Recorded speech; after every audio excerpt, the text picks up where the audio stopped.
And let's thank my sponsor, Card Kingdom, before we head into this ranked draft War of the Spark. CardKingdom.com is a place on the web you can go to satisfy all of your Magic consumer needs. They buy, sell, trade, and yeah, the store credit, 30% store credit on cards that you sell to the store. You get trade-in bonus if you just want to keep flipping it.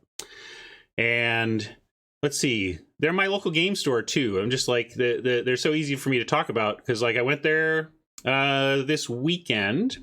My daughter started a D&D campaign with some, started a new D&D campaign with some friends and is playing as a bard and wanted the bard spell deck. And I'm like, sure, I can support bard spell deck for you in gaming. Let's go to Card Kingdom. And I had my store, I had a card with my store credit on it because I trade for store credit. I always have some Card Kingdom credit on me. And of course, the storefront around here is called Mock's Boarding House. And so we went to Mock's Boarding House and picked up what she needed in the brick and mortar. And then that was right on the heels of me selling stuff back to them. So they're part of my Magic ecosystem basically every week. And I strongly suggest you check them out.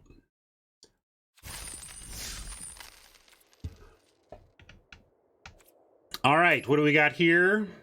For the rare drafting, we have Tomic.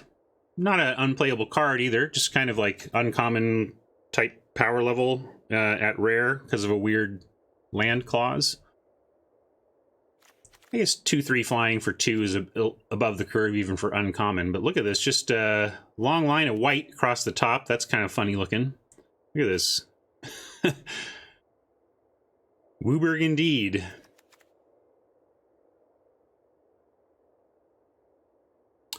D&D spell deck is really just a reference deck. Like it's a easy way for someone to check out the spells they've got to refer. Yeah, because she was playing this character. She'd never been a bard before, so she just wanted to have quick access to what she could do.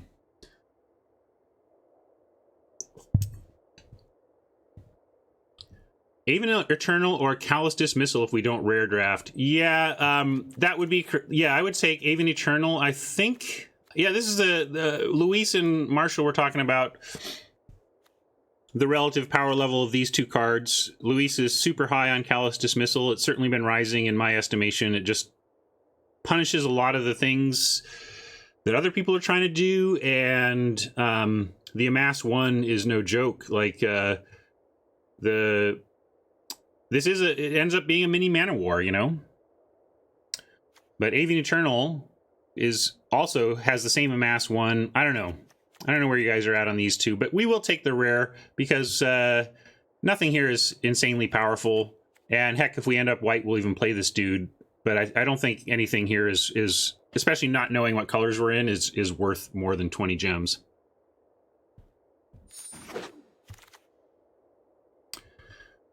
Jaya jumps out at me. I don't think I've actually picked a Jaya before. Maybe. We had Jaya in Sealed, but I've never drafted Jaya before. So there's Jaya. There's Spark Harvest. There is another Aven Eternal. Tyrant Scorn is great. Vizier the Scorpion is good. That Death Touch tends to matter against the... is that how you say her name? I don't know. It's how I say her name. Jaya? Is it Jaya? Jaya? That says Jaya to me, but who knows? You like the Vizier? I think I'm going to take Jaya because I haven't drafted her before. Harvest. What Harvest are we talking about? Oh, Spark Harvest, sure. Yeah, Spark Harvest might be better. I'm just a little enamored with trying something new.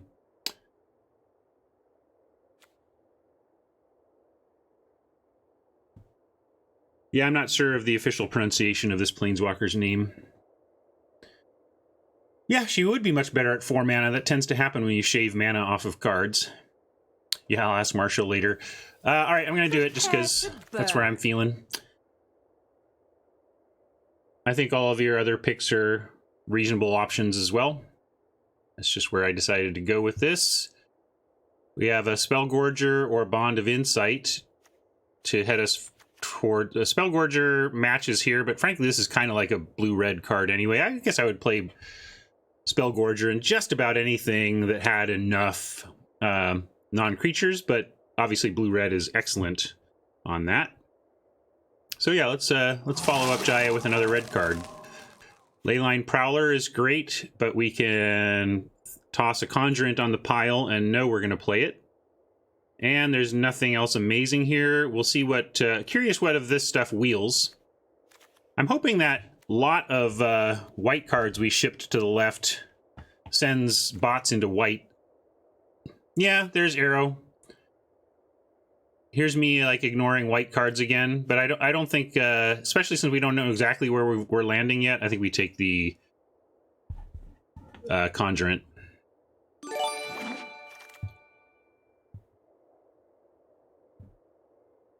Toll, Crunch stays on red, on plan red. Snare Spinner is a nice 2, but sends us towards red-green, which is not, like, maybe the best. And Mana Geode... yeah, Mana Geode triggers Spellgorger, but...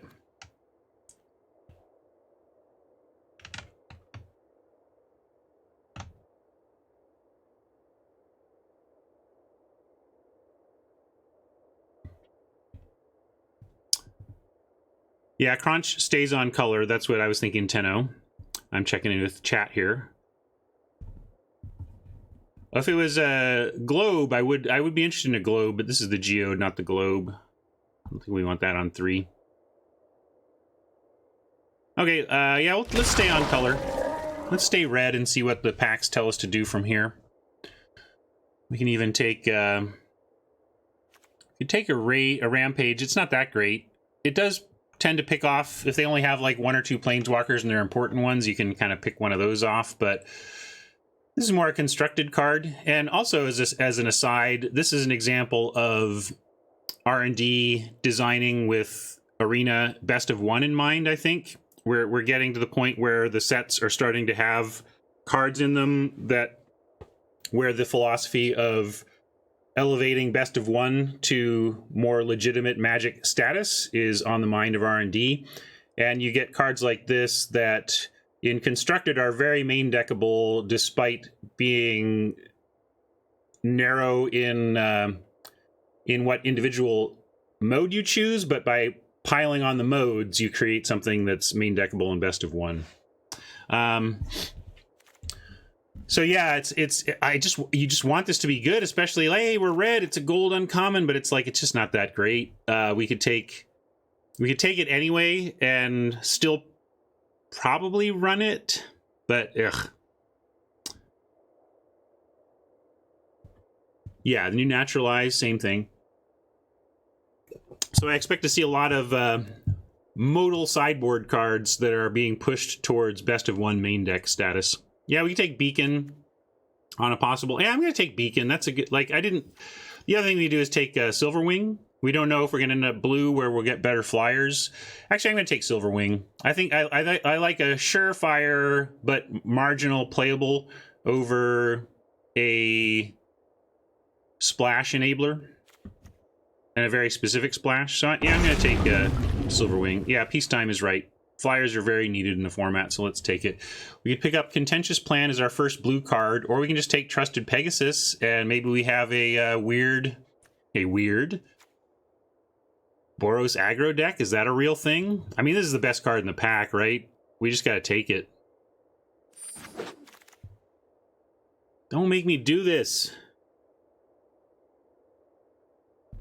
Battlefield Promotion. Are we in on red-white here? And if so, are we in on Devouring Hellion? You only need to sack 1 to get a 4/4, but where are we sacrificing in this deck? I mean, I guess we might end up with some Amass in red. Yeah, I think I'm going to take Promotion over Hellion, because I don't know how we're taking good advantage of this. Yeah, I know. We do want to get some amass. Like, that's the thing. This is all about sucking up that amass token. But this is a reasonable trick, you know. Puts a counter on it. Hey, Ferengi. Thanks for the sub. So I'm going to take promotion and a narrow pick there. I'm not sure if that's correct. Well, here's our first pack, and a bunch of the white we left is still there. Teo doesn't seem like what we're trying to accomplish here, though. I guess Triumph. Yeah, Triumph is all right.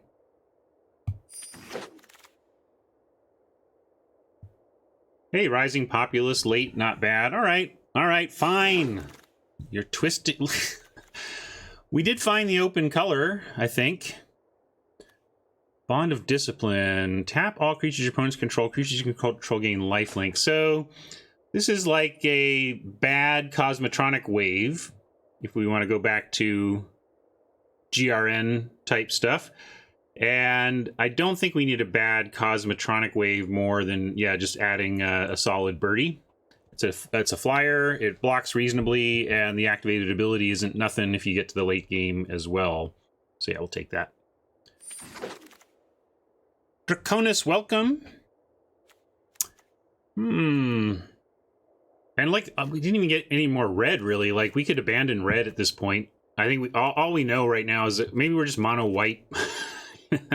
Mono white splash. Now, somebody posted a pronunciation, but then I couldn't even tell from their pronunciation post exactly, because here, I'll actually listen to this. Here, wait. This is what somebody posted for this. .com. How to pronounce these? Jaya.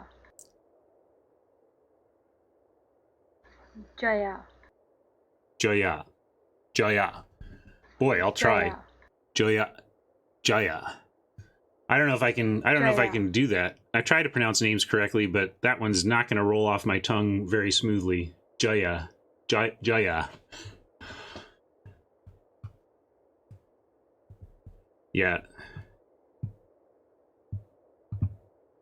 I'm just going to go with Jaya.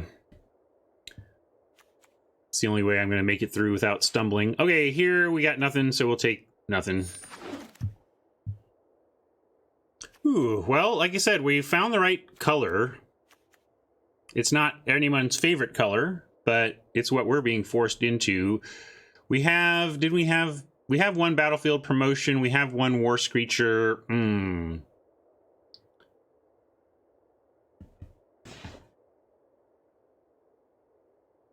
Screecher again, you think, D's?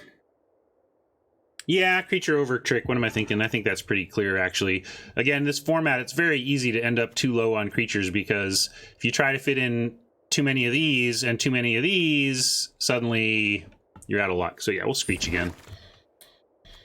All right, I guess we are a white deck. Well, I don't even know where we are, so probably taking the Bolas's Citadel, and heck, we might even run it, you know? I mean, there's Saheeli, right? But are we, I guess, is she any good in where we're headed now?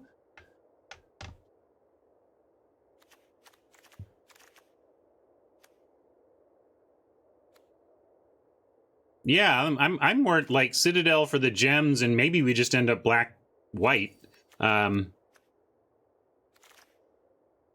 Yeah, I think I'm going to take Citadel for gems / we might actually play this if this is how the packs break.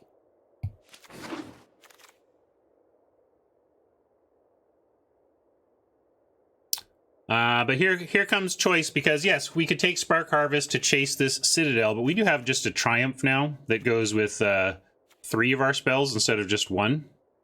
But this is kind of it. This is where we have to decide. I really don't want to waste a removal pick here. We got to pick removal that we're going to play. And I think with that, the grown-up pick is to take the Triumph rather than chase down triple black with our first black card. So this is not setting it in stone, but I think it is correct to take the Triumph here.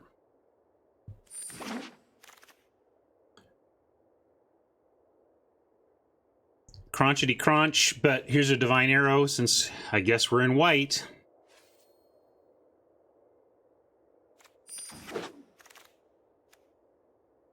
There's another Teo that we passed the first Teo, so it's really about Lynx versus Griffin to me here. Looking at curve, we're doing pretty good on 2s, so we could absolutely take a Griffin and add to our 5s. I think I like adding a big flyer here over adding another 2.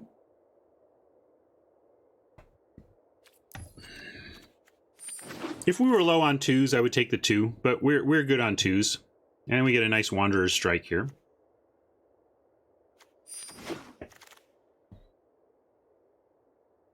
Invading Manticore, Turret Ogre, or Oncrop. Let's look at curve again real quick. Oncrop looks like it might fit in here.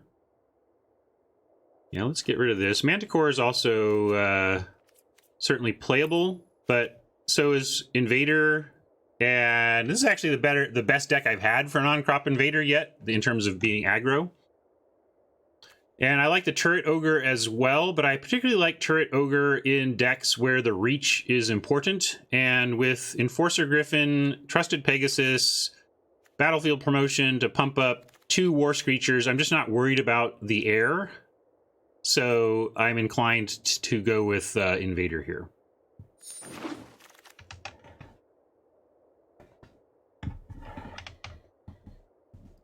There's another one we could take anyway if we wanted it, but here's another opportunity to Pouncing Lynx as well. So we have more opportunity to shore up our air game, and it's not a bad ground blocker. 4 power is not nothing on the ground either. But cheap creatures, yeah, yeah. I'm sure this is also playable. I would play this in aggro. Yeah, so we could talk about taking this here, but I think I want to pick these up more incidentally later. And same with this. Like, maybe this is playable, but I'm just not prioritizing it ever. If one falls into our lap, wonderful, but I'm not going to prioritize it. Yeah, that's what I'm feeling peacetime, is that while this might be playable in our deck, it's not better than the other options we have here. So I'm really looking at 2-drop. And really, we only have 3 creatures. Well, this counts as a 2. We have like 4 creatures that we're happy to play on 2, but not more than that. So I'm gonna pass on Turret Ogre again and keep it lower to the ground.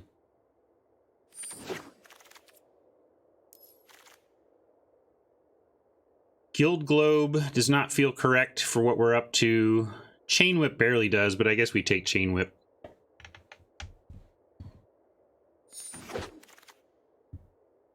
Here's another promotion opportunity, but maybe just a battalion?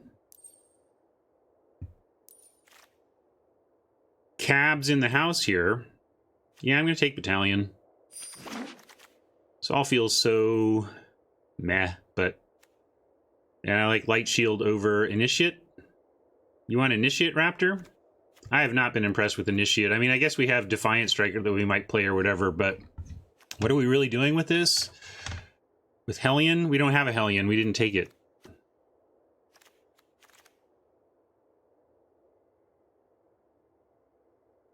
Yeah, I'm with Murario. Great name, by the way, Murario. They should make that a Nintendo character. Mario's nemesis that he can only defeat by sacrificing himself. Yeah, we're going to take Light Shield.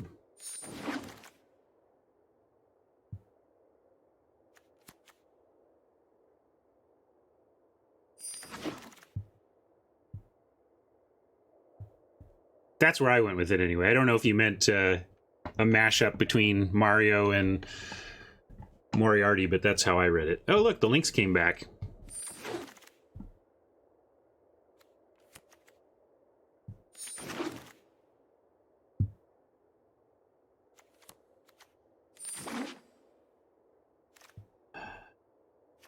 There's the rare draft, but what have we got? I guess we can take... Let's forego the rare draft and try and actually move in on...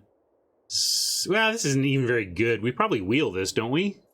Gosh, maybe we take the rare here, actually, because this is actually not that huge of an impact. Is it so good for us? I mean, it's a 2/2 haste, and if we target it, then good stuff happens. And how are we targeting it? We got Defiant Strike, Battlefield Promotion.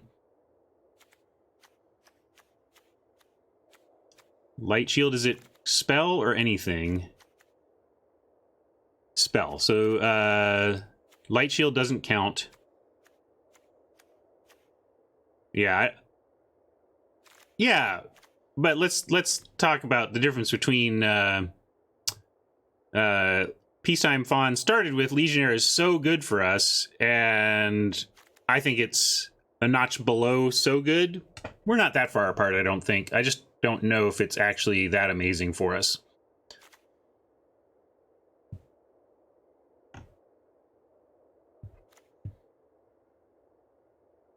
Yeah, 2-drops are essential in aggro, but let's look at where we look where we are on that. We have 1, 2, 3, 4, 5. We have 6 2-drops already early in pack 3.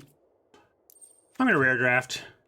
I just don't think it's actually that impactful. That 10th district. I mean, these are the choices. I think this is how close the line is on these rare drafts, and I don't think this is so impactful that we pass up on these future gems. Yeah, maybe it comes back. We'll see, Raptor. There's a Pride Mate for another 2. Rising Populace. So a 1 and some 3s. We're not really gaining life besides promotion. Do we have anything gaining life besides promotion? No.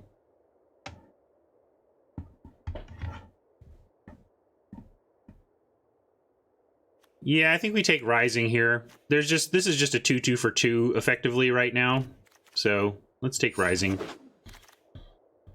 Oh man, we've passed a couple Prowlers that would have been fun to play. Here's a Heartfire for some removal, but here's a Loonraw. Loonraw, I like that. Loonraw Enforcer, that's your new name. The Loonraw goes in the deck.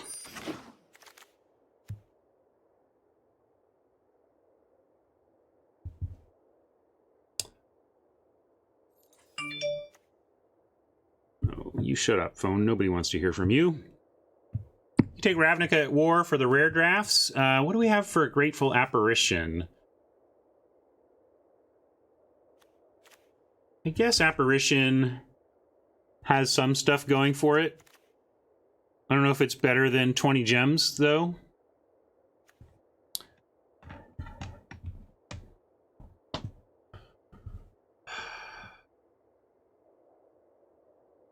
At War might be just fine.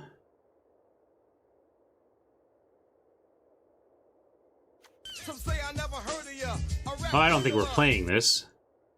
Whoa, anonymous gifter, gifting subs. Wow, thank you, anonymous gifter. It's a flood. I am tipping my cap 1,000,000 times to this anonymous friend. Thank you. Wow. I can't even count. It's just going and going. What a delight. Someone is making my day, that's for sure. Thank you so much. And what a great way to give back to a stream in the form of subs for others. It's a great way to express your thanks to a streamer, so I appreciate the anonymous donor. And we get many rat burgles here.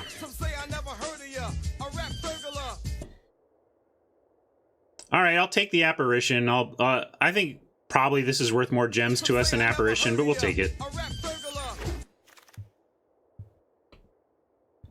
What a kind anonymous donor. Doesn't even want any credit. Just wants to make it rain. Do we like the Wanderer? I like the Wanderer in the sideboard in best of 3 for sure. But feels just okay. Main deck in best of 1.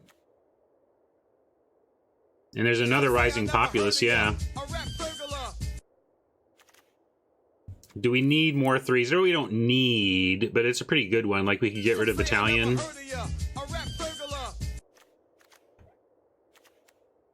Hey, Nick.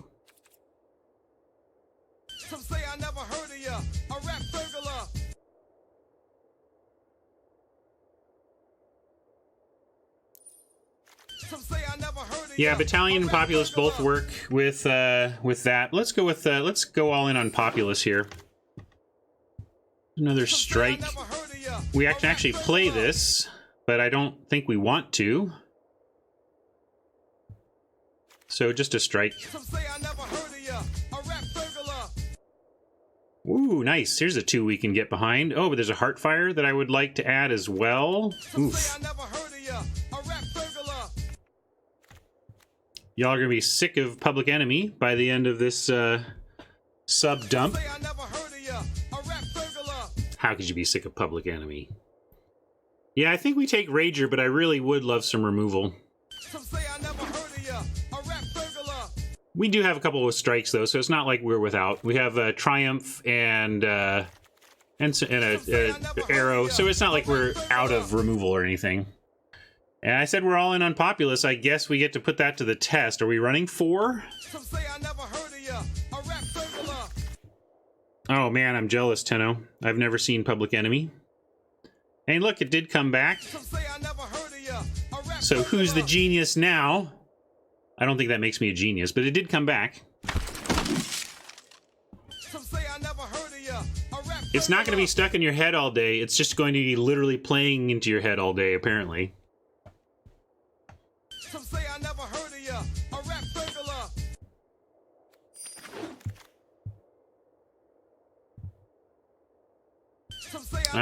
We're too late on Charm Strays. We'll take this with maybe.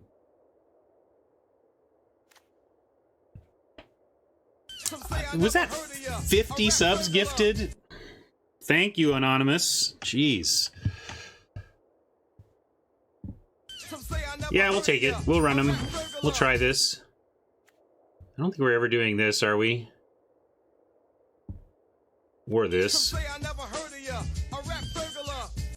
Yeah, Tithebearer was late, but yeah, we an anonymous donor dropped a sub bomb, and we're gonna hear about the rat burglar about 50 times apparently.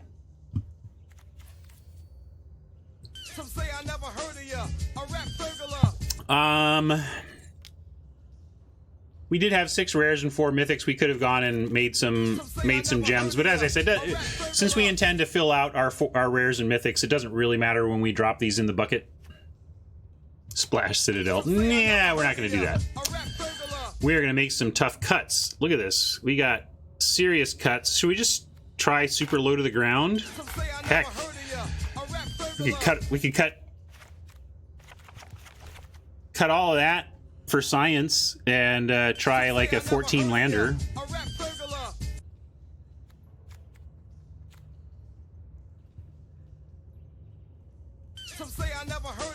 I don't think we should though. I think we have to play our good 5s. Just taking a look at that. But I think we run all of these. And maybe we don't bother with the Silver Wing though.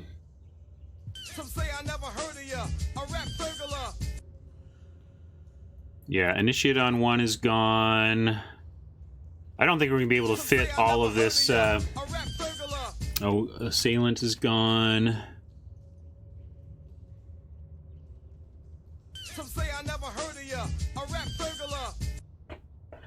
Oh, thank you. Go to deck building view. That's not it. There it is. Yeah, I think we have to cut Topple. Where was that? Oh, there we go. Cut Topple. That's a pretty easy cut. Gosh, we have 7 cuts to make. Now let's look at our numbers. 21-9. Do we cut Weird? It's not like... I guess you only need to do, like... You cast 1 and you're okay. You cast 2 and you're feeling good. Yeah, this is probably too many of these. Probably don't need this. I know it technically works with whatever the apparition, but I don't think we need to work that hard for it. I like Light Shield throwing the counter somewhere else as opposed to necessarily the battalion.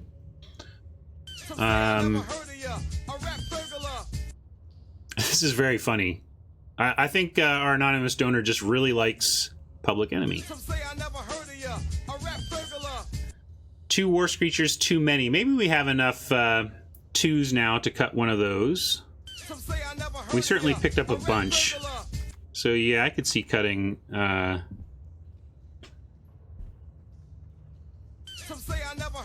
yeah, 1 Defiant Strike, I like that. At least, we're trying to, like, maybe get cute here, but I don't think we need to get that cute.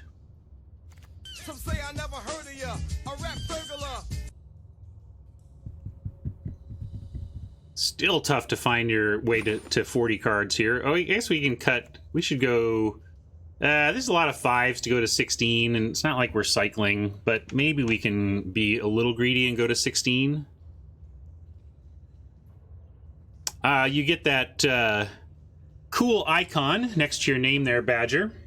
And now you have access to all of the emotes we have. I don't know, where are the... maybe someone can help our... We have a lot of new subscribers here, clearly. So, yeah, thank you, Peacetime Fawn.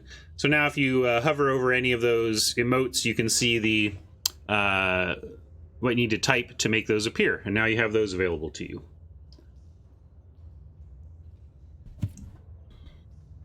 I don't know why we made a punt emote. We never use it. Actually, is it in there? Where's punt? See, you guys forget it. Should work.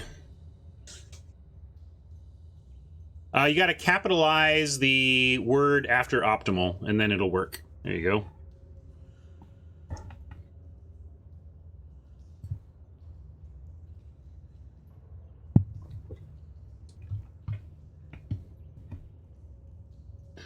Yeah, instead of, I think we would have gotten more use out of a Galaxy Brain emote than a punt emote. Gideon's Triumph out. Yeah, that's a good call. Maybe this is a little too fiddly. We have better removal than that. All right, we're close. One Wanderer's Strike to lower the curve. Yeah, maybe that's okay. So good, but...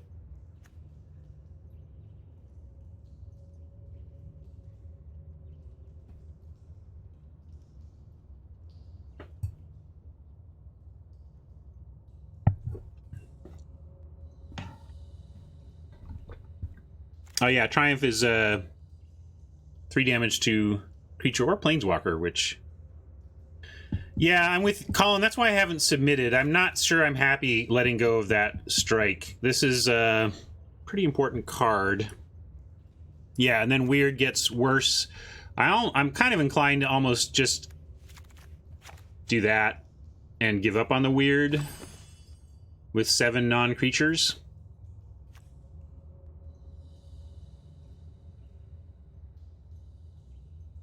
You cut a Lynx, but if we're really trying to do 2s, or you're trying to be aggro, I really like the Lynx. We could cut a Lynx and add something like a Defiant Strike to help with our card flow. But I like Defiant Strike with Lynx. Like if I put in, put that back in. No, I don't think so. I think I kind of just want to start here. No, I have not. Nick is talking about a side conversation that Jay, and I are having on Messenger about some Super Friends deck ideas. So we're going to, as a reminder, Jay Schneider will be back on the show Friday afternoon after we draft, and we're going to do Constructed Brewing. Jay's got his head in a new deck he's going to share with us, and I'm thinking of options for that segment.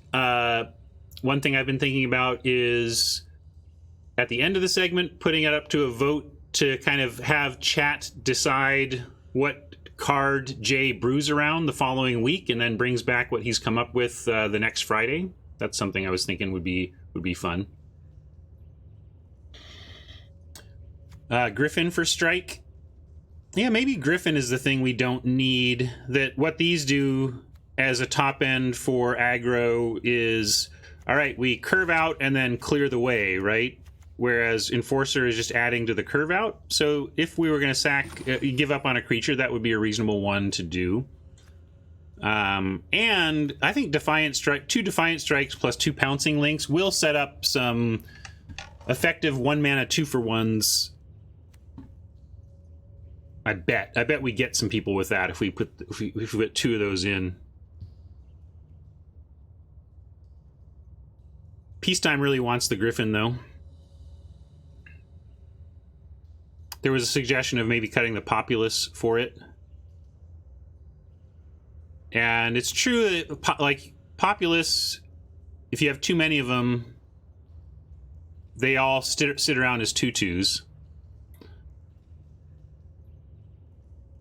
Yeah, that's true. Griffin has just been... I'm trying to talk myself into this hyper aggro Boros, but really, again, don't fool yourself. You don't have an aggro deck, you have a mid-range deck. It's just leaning... It's an aggro-leaning mid-range deck. So, yeah, maybe this. Let's try this and another Defiant Strike. I like 2 Defiant Strikes for the 16 land choice. Since we're playing 5s, they do help us run effectively a 38 card deck. So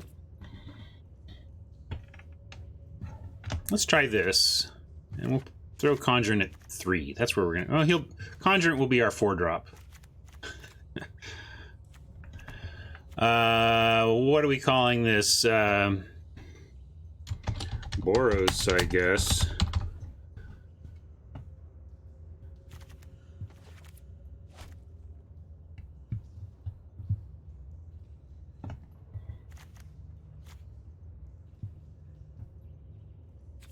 If we had 3 strikes, I would absolutely make a 3-strike joke, but we don't have. Oh, we do have. We have 4 strikes. We'll call it 4 strikes. You're out.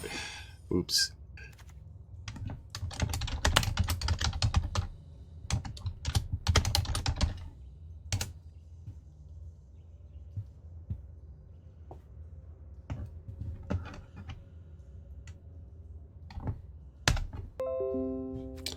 Good enough.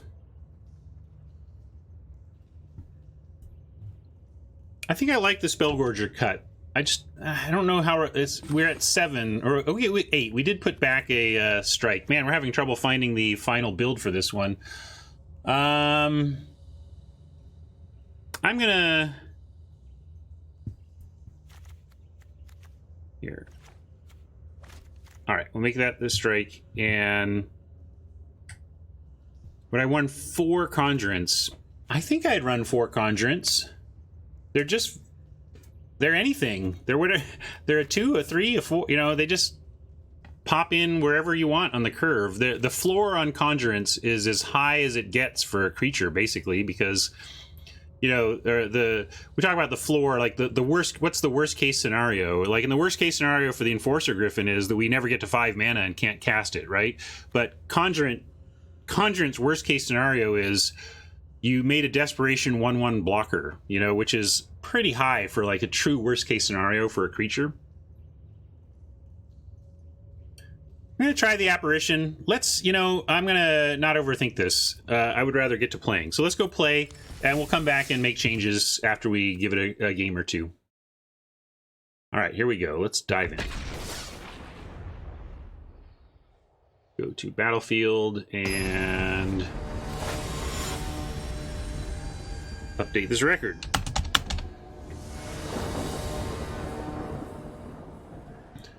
Well, that's not what we wanted to see.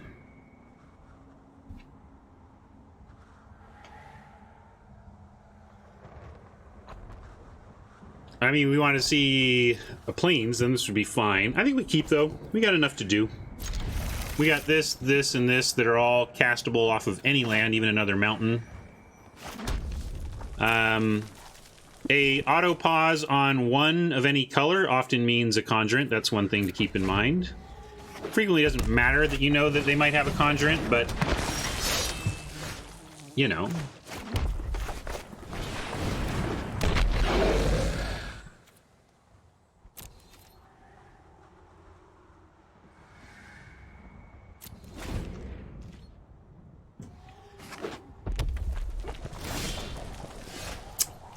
Feels bad, man. Where's our cards? We're gonna play a Crunch here over Conjurant, but we can start with an attack.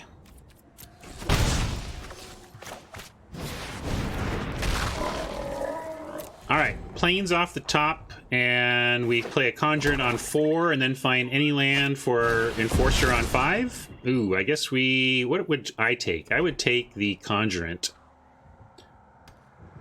See if they figure that out. Yeah.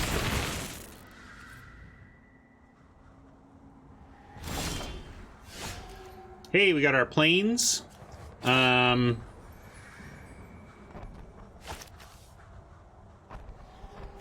Yeah, we'll offer up Legionnaire. That's fine.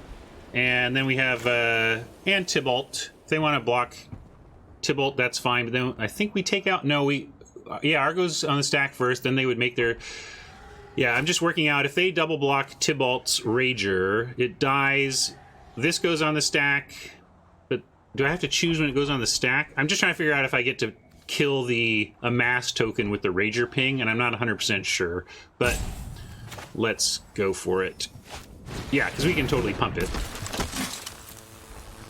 It still dies, though. It doesn't get toughness pump is the thing.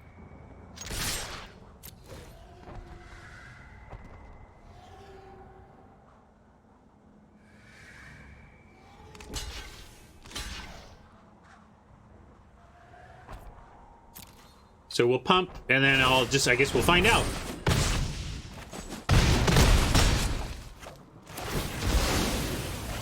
Yeah, it needs a target before the initiate hits. But let's ping... oh, no, that doesn't work, does it? It's got to be a spell. Okay, it's got to be a spell, so we'll just hit their face. That's kind of what I thought, that I needed to target before that came out.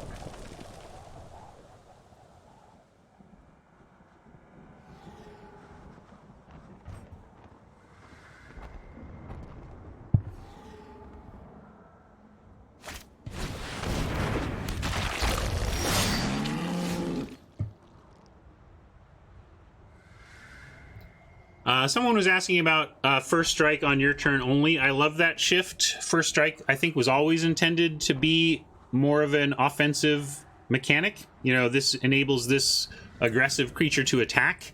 And I think the fact that a crazy wall of first strike being amazing on defense is not great for the game. You want to generally make design decisions that encourage attacking. So I think R&D...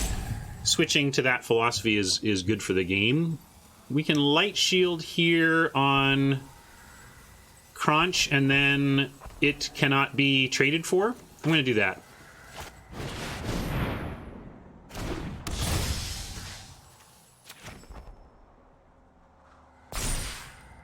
And we're going to offer the Legionnaire for the Invader. That's cool.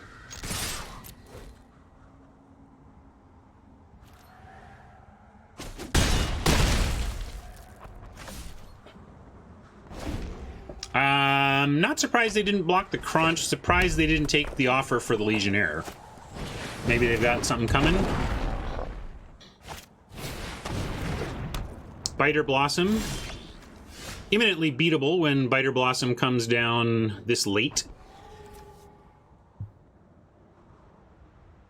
Yeah, exactly. We can attack with the Light Shield if we have to enable...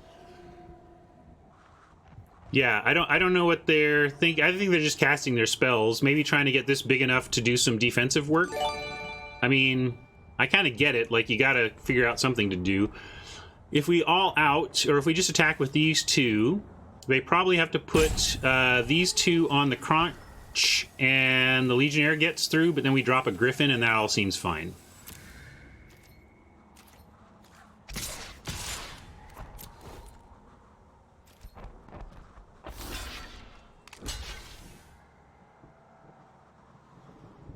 You gotta double block the Crunch. Okay, that's fine too. That's fair. That's the equivalent of a double block. I'm with you, Oppo.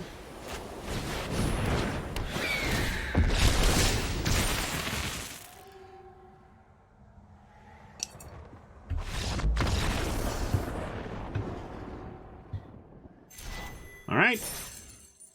It did what we wanted it to do. Let's give it one more run before we consider any changes, I think.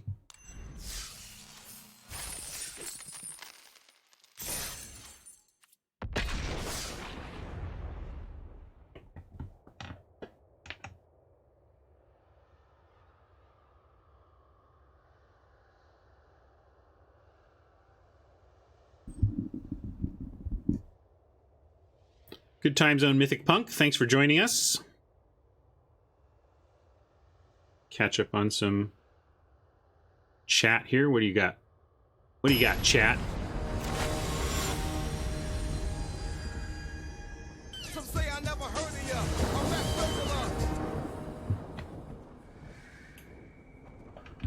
regular. Gotta mulligan this though, especially on the play. All right, we get this combo that I was looking forward to trying. And even get a mountain. Good.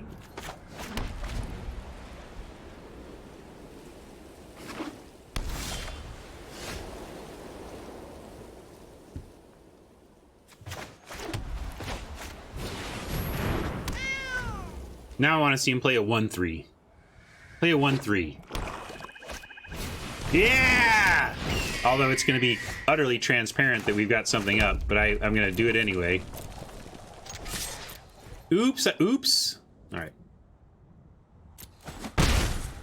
It's cool. We get a follow-up Populous anyway.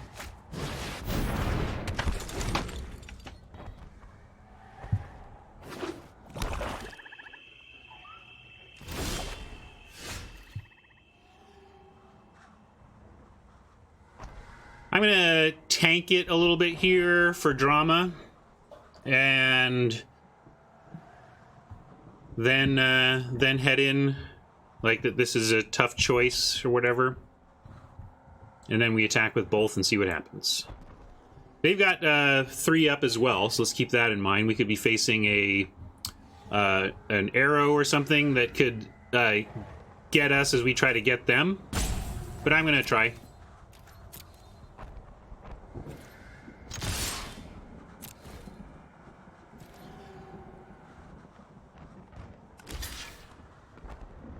Yeah, I feel like we're gonna get blown. I feel like we're heading into a 2-for-1 the wrong direction here, but at least the Rising Populace gets bigger. So we're gonna go for it.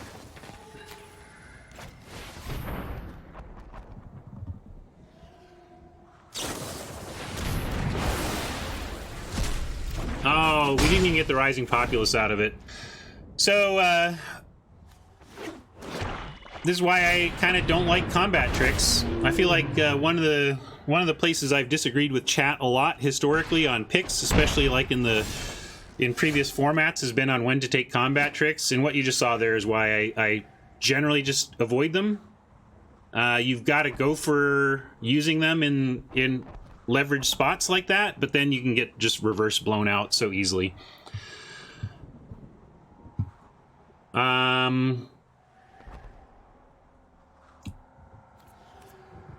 Now we just got to go Conjuring on 3, and we've probably just lost this game on that on that turn. So maybe like we shouldn't even have tried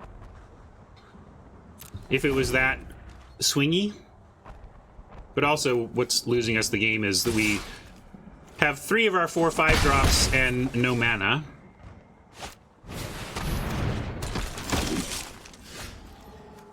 Screecher allows for some D, which is what we're on now.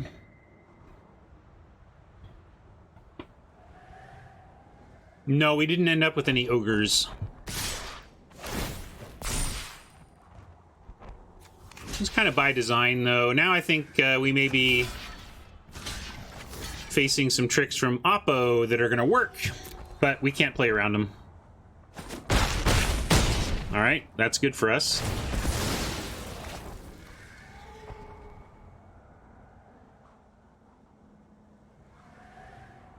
The trouble with our spot is we need everything. We need lands and spells. Like, what are we rooting for? Certainly not our 4th and final 5-drop. Sometimes, Magic Gods, you are assholes.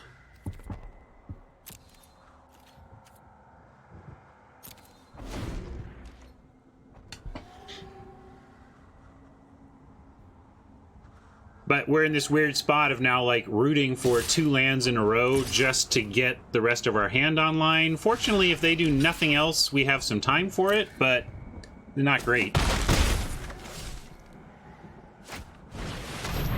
Actually, you know, Them playing a control game as we try to find our lands is not the worst.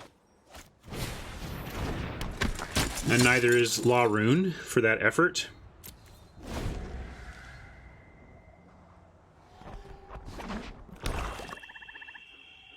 I'm just afraid of like Bontu or some Insano bomb.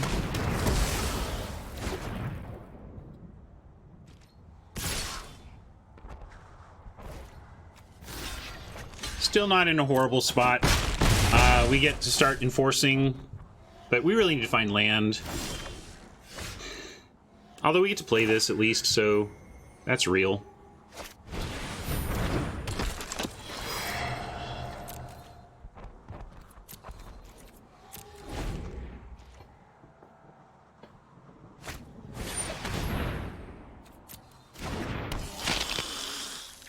Do we even need to tap anything here? Like, let's say they attack all out. We get... I guess we do, because we can't...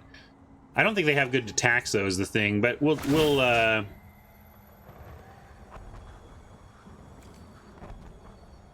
tap this anyway. Tomic's your favorite white rare, huh?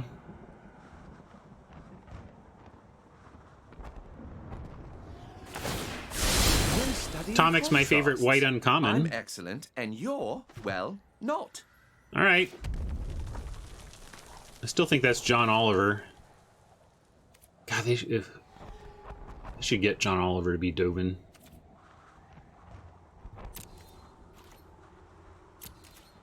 No attacks.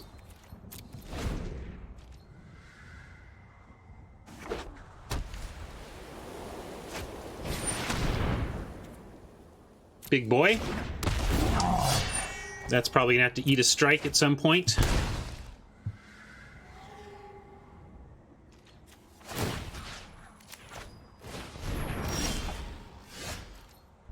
Light shield. Toughening up that war screecher, I guess.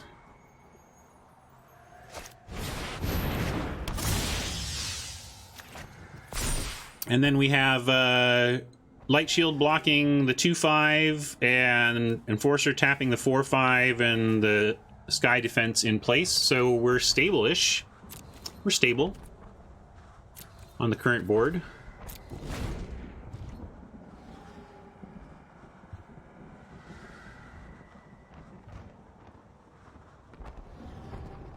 On 5th land, what do we want to do? Probably just play Enforcer and get our board further built out ahead of having removal available. Oh, I forgot to tap. Sorry, that was a punt. Not a great one either. Really don't want to take that 4. But an interesting attack. What are they up to with this attack, do you think? Oh, Pump is online. Yeah, good call. That's what's up with the attack. So, we can still put Screecher on. We still might just want to offer a trade. I'm going to let this wind down here.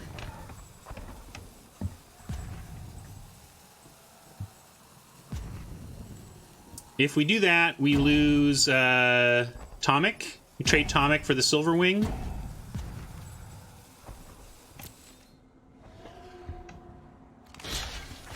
Let's see what that looks like. Uses up their turn. I think I have to accept this dumb mistake and just eat the damage with Light Shield here.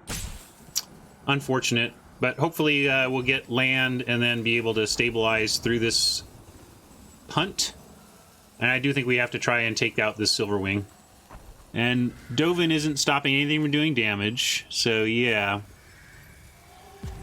Let's do this.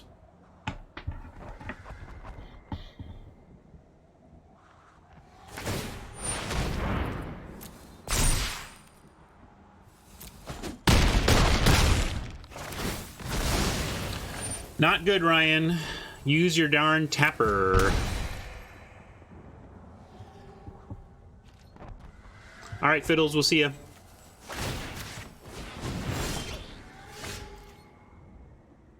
Well, we get another chance to try and use our darn tapper. Unfortunately, we're also taking 2 as we do it.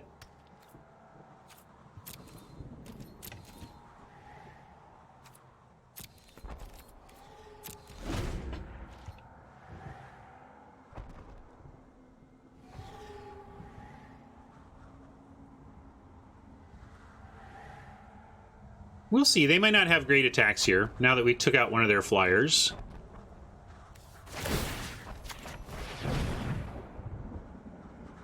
I guess they can send in the Crovod, but we get to put Screecher on Crovod. So yeah, well, might be okay. That doesn't help.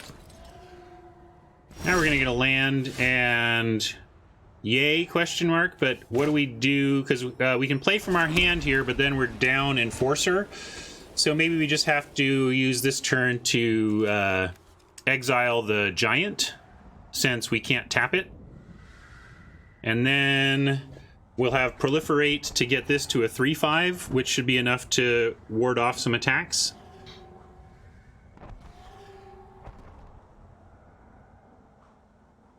Oh, yeah, sorry. So I guess, well, that makes it clear what we do. We have to do one of these two, and do we Jaya and pick off, like, Populace? I think we Jaya... This is rough, though. Can we even afford to? I think, yeah, we're in bad shape now. So let's toss Jaya down. Griffin blocks better, yeah, but is that gonna... Yeah, maybe we Griffin. Okay, we'll Griffin and see what they come up with on an attack. Yeah, I think we're out of options. The Celebrant makes this an untenable board state for us. We have to... Yeah, maybe we should have played Jaya as the thing that most lends itself to opponent mistakes, but we are at the point where we're hoping for opponent mistakes to find a way through here. That one failed tap is a pretty big deal. I'm not sure it saves the game, but we were really just put up against it by being stuck on 3 for so long. Alright, that's good enough for me. Certainly we can't win without that Griffin blocking for us.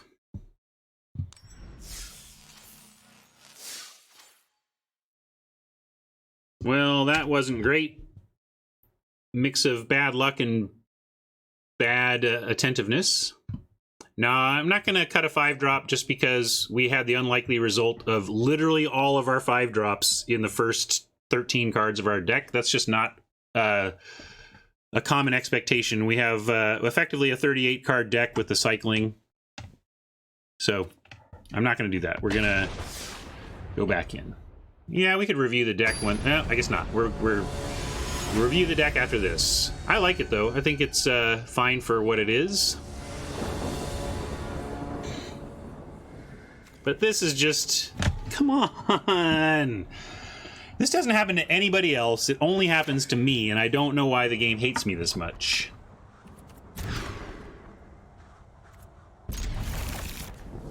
Yeah, I'm gonna bottom the land and look for a little more action here. Count on some natural lands getting us to 5.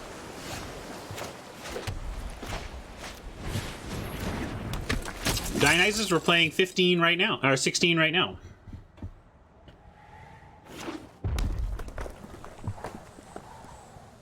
It's a risky 16. We have 4 5-drops and no 4-drops. And last game, the 4 5-drops came back to bite us in terms of a lower land count. But I think this deck is well supported at 16 lands.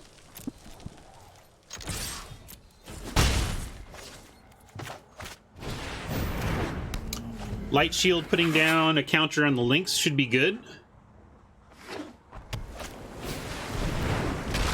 Yeah, even gets us through Crunchity Crunch, and then Apparition, if it can connect, does work from there.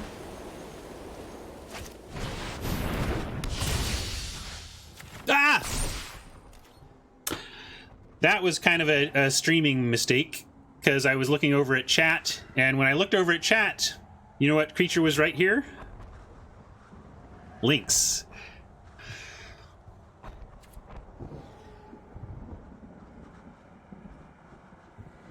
Stupid streaming punts. You know, when I make my mistakes because my brain, so be it, but I hate it when I make streaming mistakes. Ah, that's a real bummer. Wow. What a game changer. Look at that board and how different it is. Killing me. And you know what I mean? Like, I was clicking on the links. I was, and then when I look back, it just wasn't the links anymore.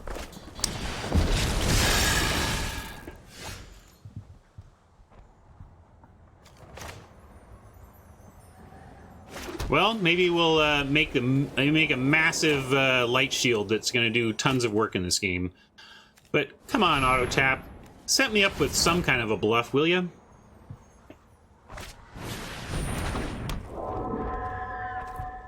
Can't tap the army. I'm going to actually try and remember that today.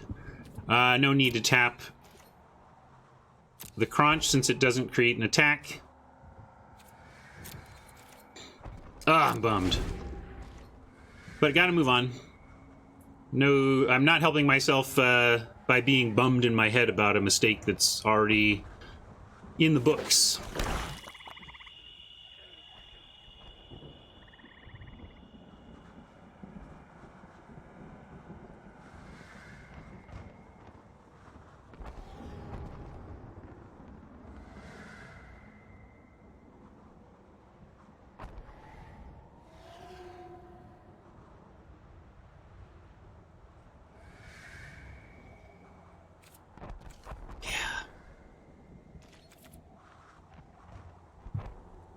Let's not make more mistakes, Ryan.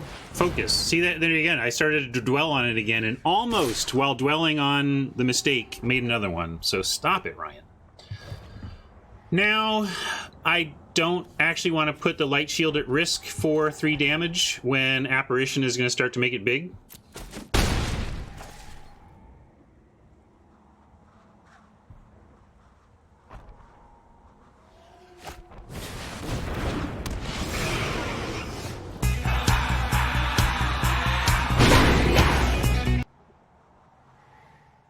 Yeah, we'll get to try our trick.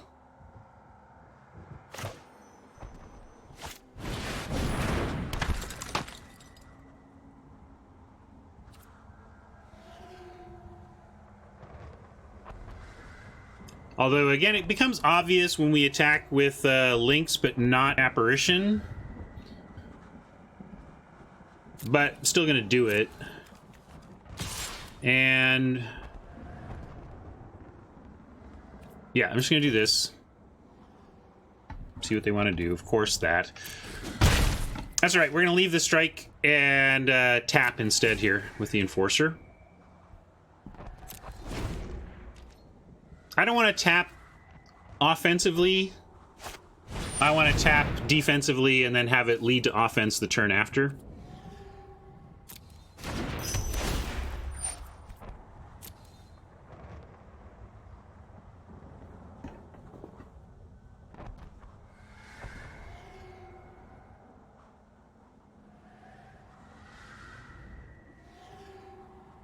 Right on, Peas. Glad you enjoyed. That one is courtesy of Valhalla's Chosen.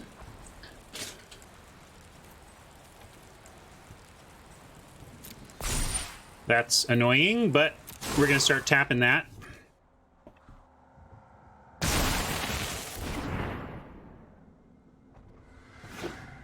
Got a lot of damage incoming here, but I think we need to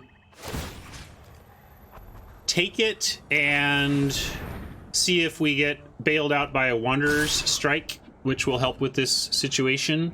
Unfortunately, again, Wanderer's Strike will turn off Law Rune Enforcer for a turn. The other option would be like throwing the Apparition in front, but we want to make that work for us. We could... Yeah, I think we just have to take this. It's a big punch, but our long game... Oh, it's happening again.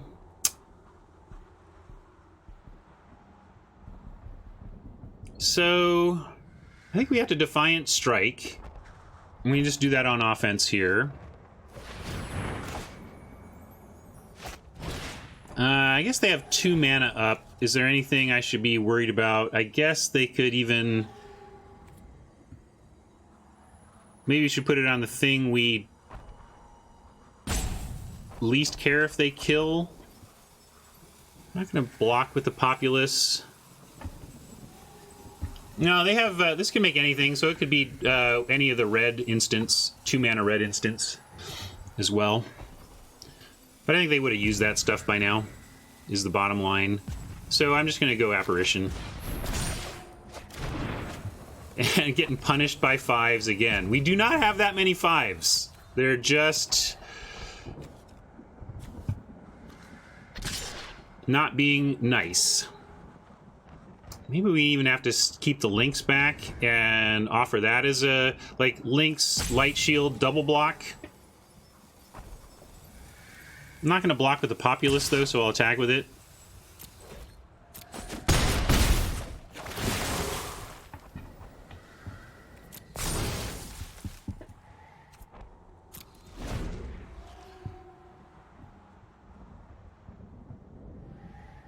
We still think they have a trick, so we may be in bad shape here. If we try a double block, we might just get blown out.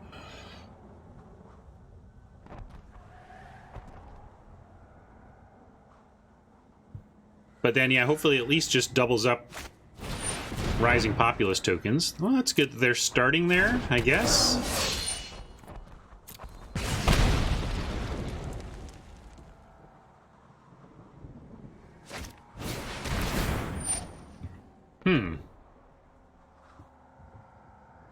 Just trying to move all in on this ETB damage, it seems.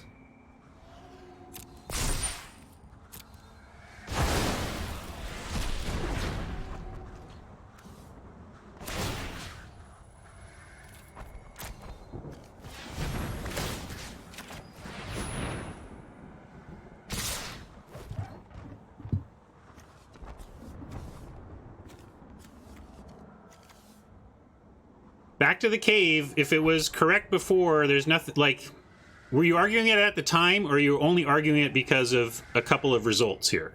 You know? Yeah, let's try the army. Then if this works, we can maybe kill... we need more land. But I don't want to change from 16 to 17 just because of individual results. It needs to be because...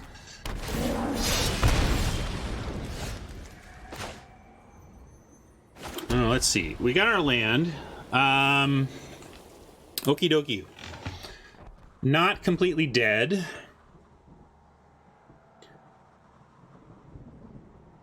Do we Wanderers strike the Drake? If we Wanderers strike the Drake, they come in with Crunch and Ogre. And then we have to try to chump and trade. So we put like a Light Shield on Crunch, and I guess we don't trade. We just put Light Shield on Crunch, and then like Enforcer on something even. Yeah, Light Shield grows, so that's good. That's a good point. Maybe it even works out that we don't have to do, because everything grows, right? Okay, good. It's actually good for us. We take out the Drake, and then if they don't have... If this is a blank and they draw a blank, we're actually in solid shape. And we'll even grow them more. Oh, Turret Ogre! I did it again! You get me on that one, folks. I thought I was done attacking into Turret Ogres, but nope. God. My punts have been insane in this set. Yeah, it did grow the populace, just not the way we intended. If we draw a land, we get to strike the Cyclops, so... Man, despite all these punts, we're still in it. God. No, you're not going to get the chat fast enough when I do a snap attack like that. There's a delay anyway, right? You got like a 5-second delay or something.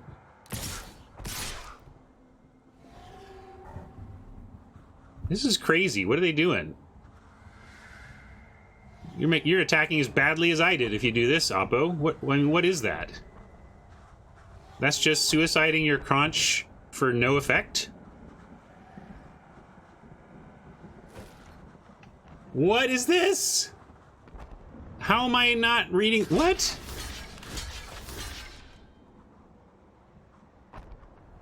I mean, we could throw Enforcer on and just...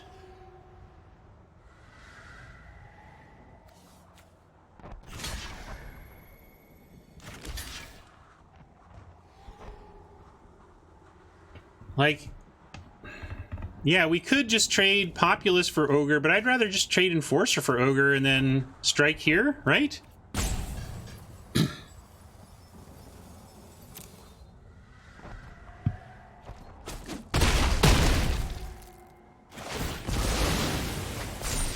What was that?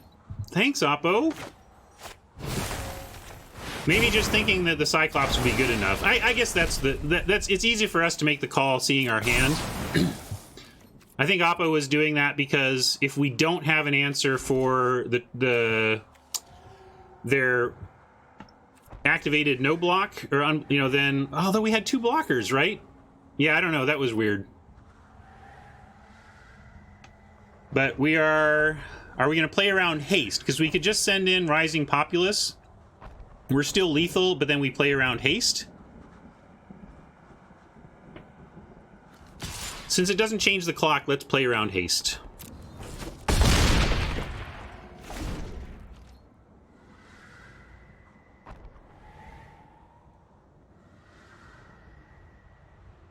Man, am I going to get away with this?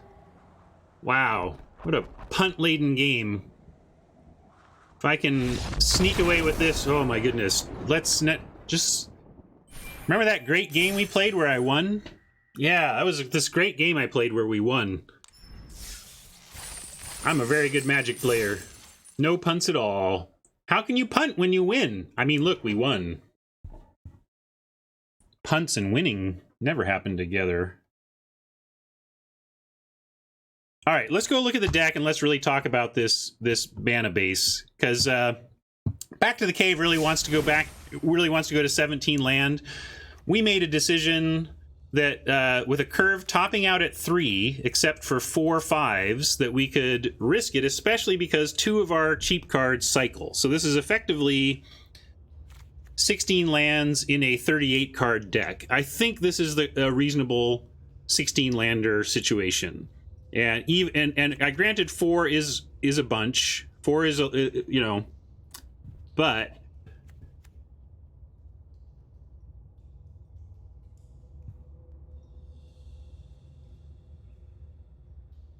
I don't think I saw anything there that changes the reasoning behind why we are 16. I think we just got extra unlucky in terms of the density of these cards that we're seeing.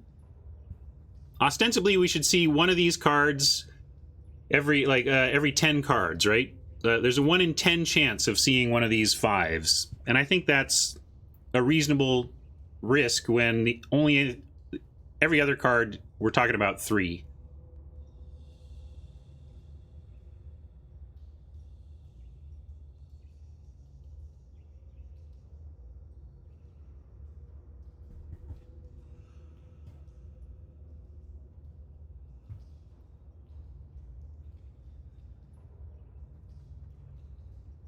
I appreciate Deuce wants to make it 3 strikes, you're out.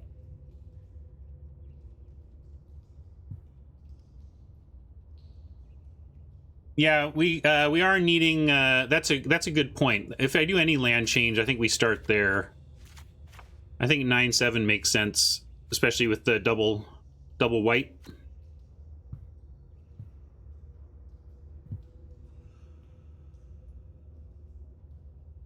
And then were there any, let's see, what are people saying about spell changes?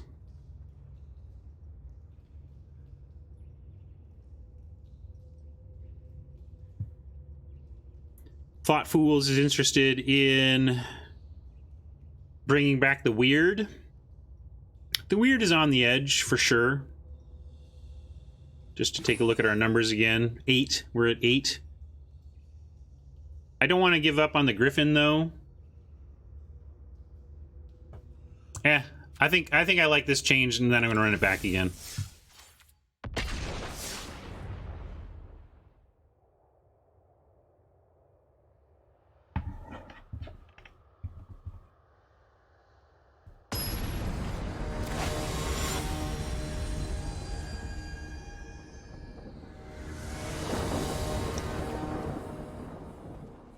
Okay. Can't cast this dude yet, but we got a nice little curve out. And both of our colors.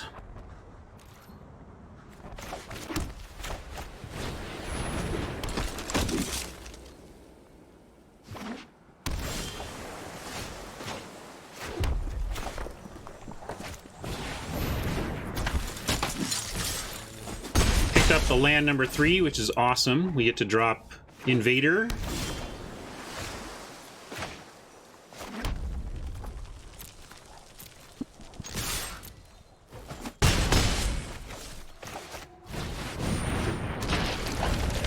Boom, boom, boom. Let's find a plains, and then we have a 2-spell turn 4. Not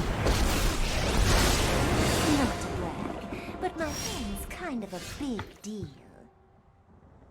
So, what do we do here? How much do we care about Kiora? I think we just ignore Kiora. So they get some ramp. Whatever. And then we'll figure out...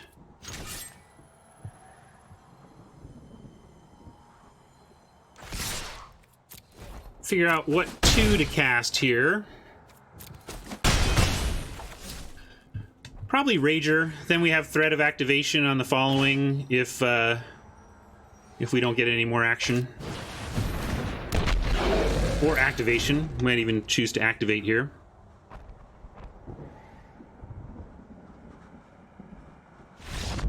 Alright. That is one value of the aggro deck for sure. Your opponent stumbles, you're gonna crush them.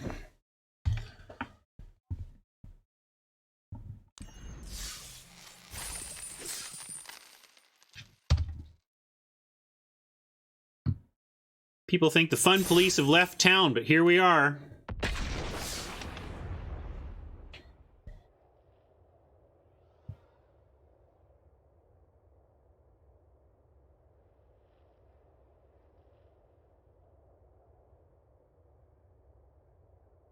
Yeah, we are 3-1. Did I not? I think I updated. Yep, there we go.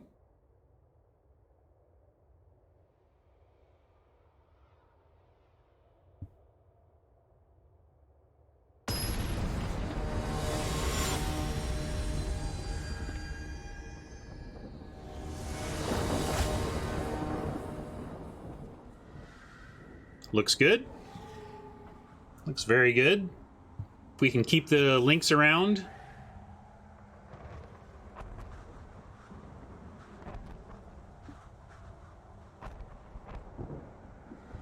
Funny that we switched to be heavier white and have been red flooded a bit. Not flooded, but... yeah, let's get more white in, and then we... Of course, this could have been the mountain we switched out, so imagine this hand on 3 mountains. We'd be much more bummed.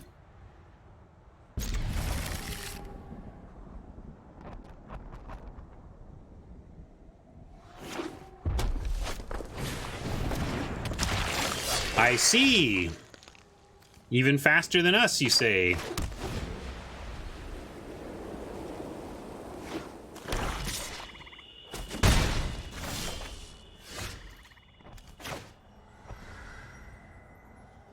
No need to show him red yet, I guess, for what that's worth.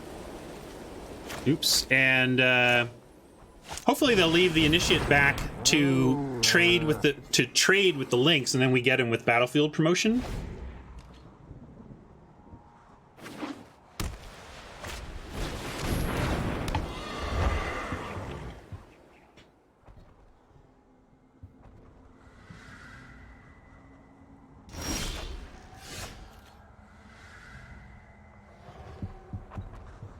And just even put another planes down here so they're not worried about red tricks, and then we got to decide what we're doing.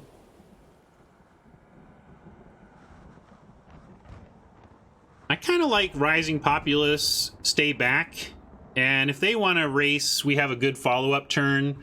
But if we go Populace here, we have a 2-spell turn the following turn. So let's do that. Let's max mana and keep it tight.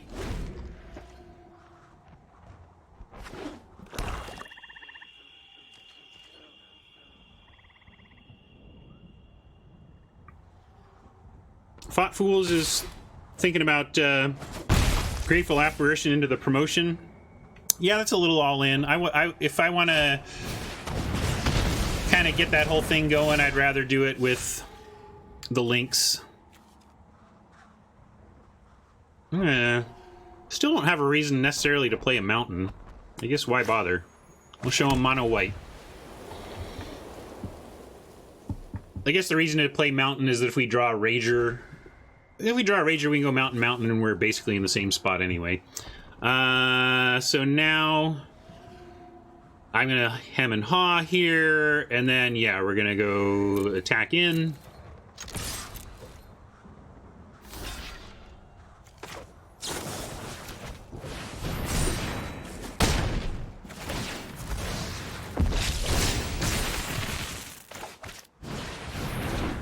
And if nothing else, we have Griffin next turn.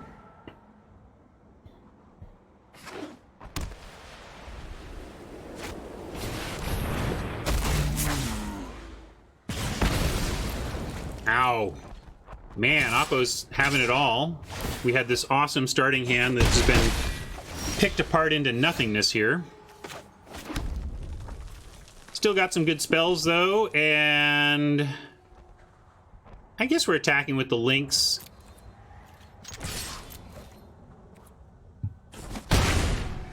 Don't love the attack back on that 4-2 because the Griffin can't block it, but we get the Pegasus on notice here. If they take out the Griffin, we're kind of lost this game, but yeah.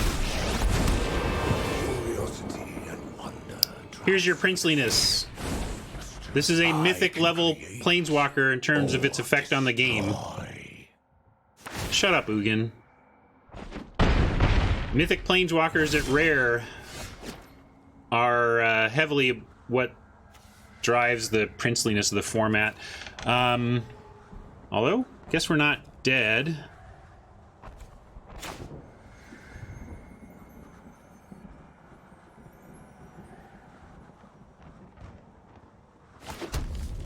Yeah, I hate having to strike a token just for Ugin, but we gotta get Ugin, right? Although, yeah. Oh, Nissa. I think a Johnny has a mythic level impact on the game. You could argue that Jace does. Maybe Jace is more rare-like. Sarkhan feels mythic. Is using a combat trick on defensive blocks generally a bad idea? No, not if it... I mean... Like, I don't know. All you're trying to do is trade tricks for creatures, right? So if you can still do that, good on ya. But yeah, we got to do this.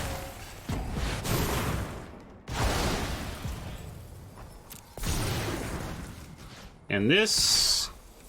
And maybe we're just not completely dead completely. But maybe we are. This is a problem because we get the Screecher down and they can still Pegasus the Electromancer into the air. Yeah, we're kind of ripped. I'm with you, Cade, but we're not dead. We're just mostly dead.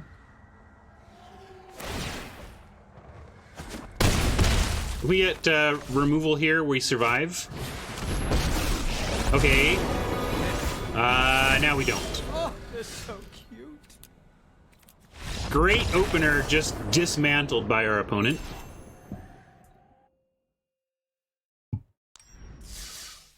Dismantled. Seemed like they had all the perfect answers. That was, I mean, all the answers. It's hard to beat all the answers.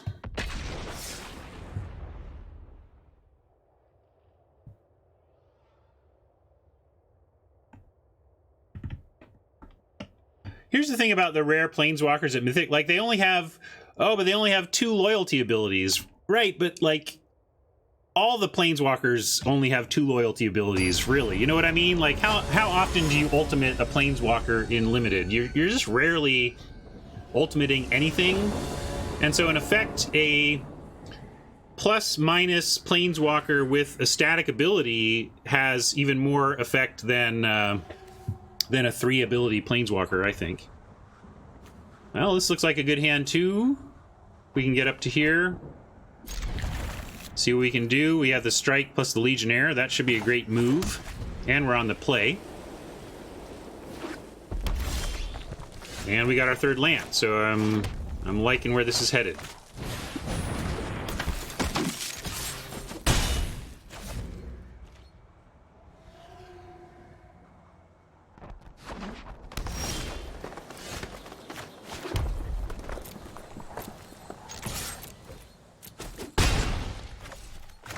We're gonna invade here.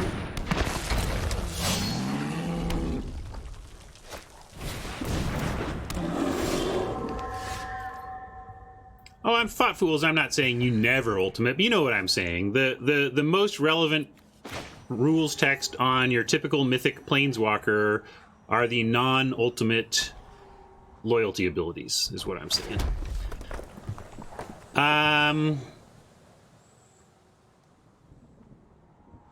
I guess we can send in with both. They both look like reasonable blocks, but they're both bad blocks.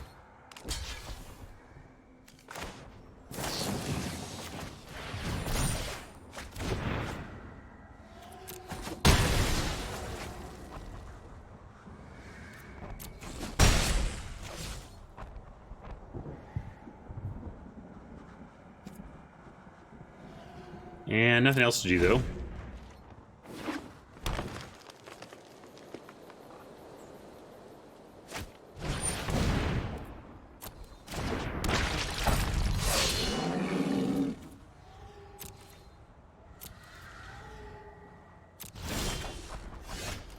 I was like, well, I was thinking in Hammond and Han, I have a new plan. New plan, everybody, new plan.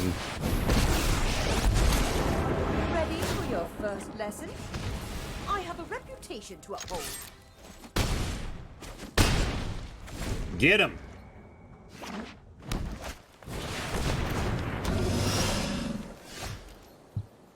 That's reasonably annoying, but Sneaky Jaya helps us win combat anyway. Skill check. We'll see.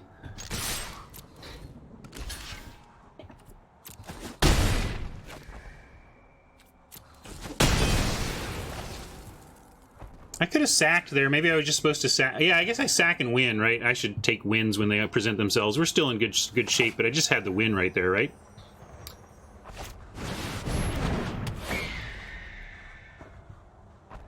And any target...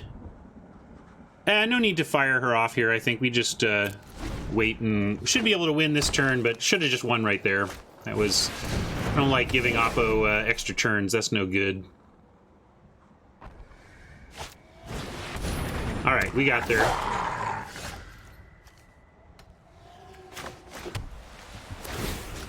If you can't stand the heat, get out of the Pyromancer's.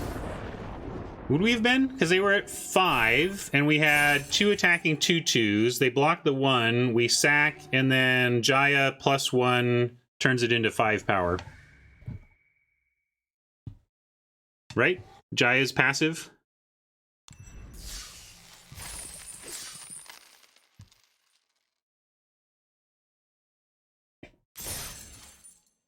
Yeah, I think we had lots of ways to win a turn earlier there than we did, but we won. We won. That seems to be my rallying cry these days. Yeah, but we won. Jeez.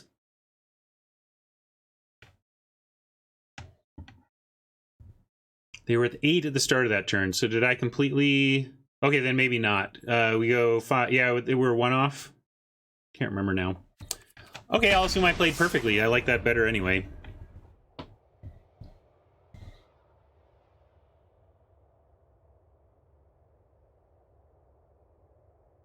Yeah, I'm with you, Stratic. We're here. We are with 4 wins with the much maligned white deck. And I'm happy already at 4.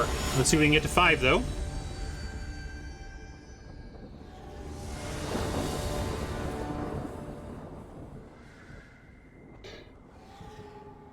We are just, like, really attracting our 5s. It's kind of funny. But we are gonna keep this, I think. Ugh. Hate that we are aggro with no 2 here. Yeah, Peas wants to ship it. Like, maybe this is just too slow for what this deck is trying to do. Too risky. Alright, I'm gonna ship it. Yeah, this is better. And I like the mountain.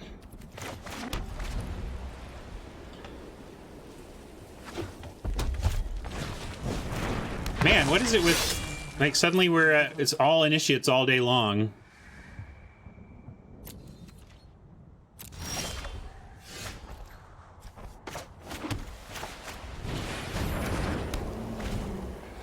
I'm not even gonna threaten the strike. I think we'll just we'll see if they bother with the attack here. Of course, yeah. I hardly ever see Boros, and suddenly it's like Boros mirrors all the way down. I don't know.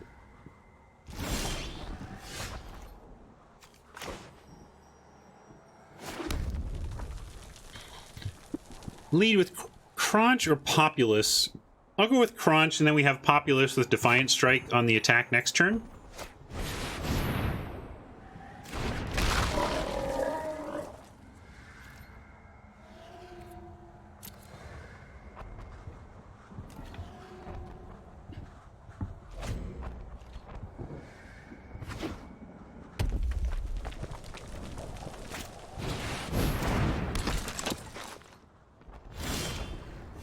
Okay. So we send in this, then it looks like we're just offering trades because, hey, trades. Now, if they do want to double block the Crunch, there's nothing we can do about it, but we'll take that trade too. I don't think they want to risk the Populace anyway. But they may try to trade the links off, which is what we're expecting, and... oh, this doesn't even do what I want, does it? So maybe they do just trade. And I let that happen for now. Yeah, because this doesn't affect anything. I was thinking I got toughness. It was the other combat trick I was thinking about.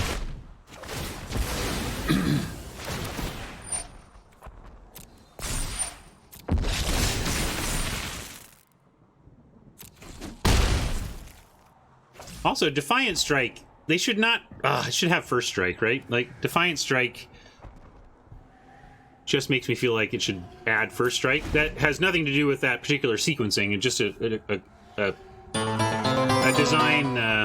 design thought. Hey, Crabcore. Welcome.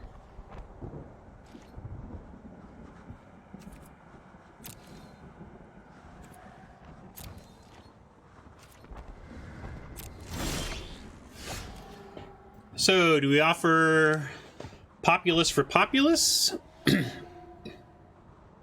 Into their open mana? They're stuck on 3, it looks like, for one thing. Some say I never heard of ya, a rap burglar. Hey, Raptor. Oh, that was, Raptor 1? Yeah, that would be a good combat trick. It would be too good, maybe. And welcome back, Hanthor. Appreciate the sub. They'll chump and pump.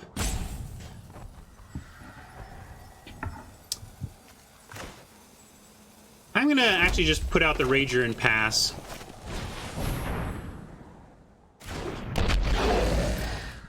Maybe that's a little passive, but I like attacking with these two next turn, leaving Populace back, and I also don't like attacking into this open mana. I don't trust it.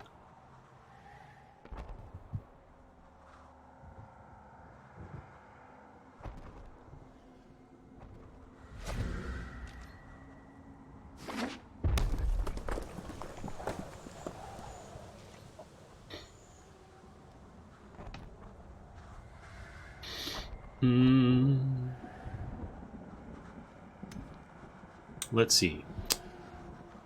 Okay, where are we at? We're at there. Okay, what are you gonna do? Sorry, I was catching up with chat, and now I don't know where I'm at in the game. We're going to my turn. I like my turn. It's better than their turn. course, now we're flooding a little bit, but you can't really call 6 mana a flood even with 16 land. And we do set up another threat of activation, though. So we'll go ahead and do this now. They've got lots of mana open. They found their 4th land and didn't play anything, so this feels fraught with peril. But we do have a Defiant Strike for what that matters, and Rager threatening to get big.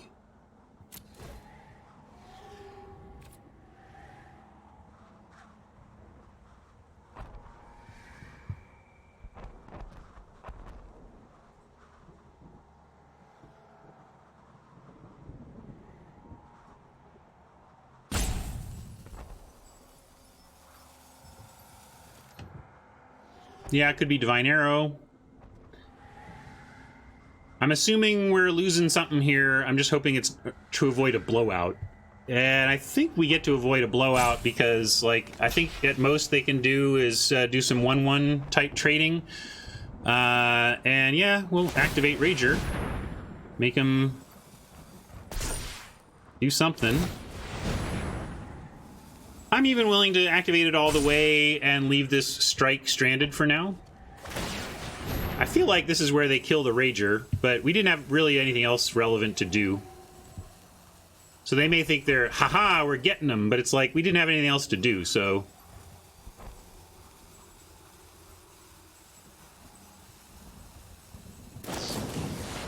yeah. This doesn't change anything, so we'll just go face here. See if they've got another spell.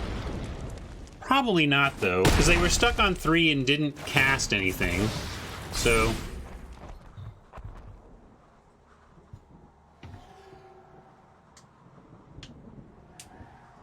ooh, sorry, Hanthor. Oh, that magic feeling.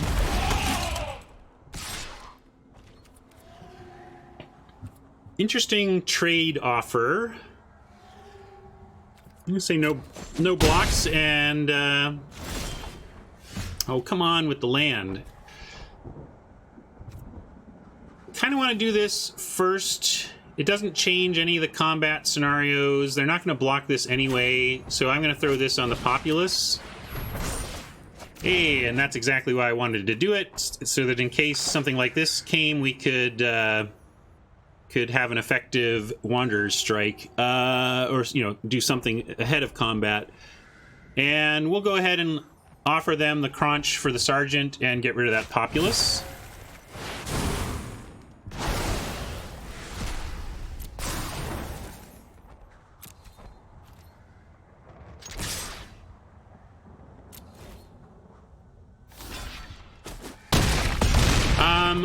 The reason I want to offer that trade is because if they cannot deal with a 7/6 with a spell, like if they don't have, they might just have removal. They might play their own Wanderer's Strike or whatever. But if they stay stuck on 4 and red-white can't actually deal with a 7/6 in any other way other than double blocking, it's good to trade to remove their double blocking opportunities. That was my thought. And yes, but we're flooding here. Like so I feel like that's our best shot at a win, is that they can't answer the Populace. Yeah, it's very all in, but I don't know what else to do.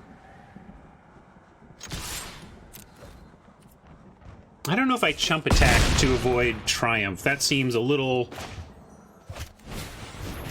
fancy play, maybe? Uh-oh. Bye, Populace. Oh, no? Well, they've got a chump. Hey, maybe this is enough. That can't go to the face, but we can go... I'm going to try for the win. Doesn't seem like they can stop it.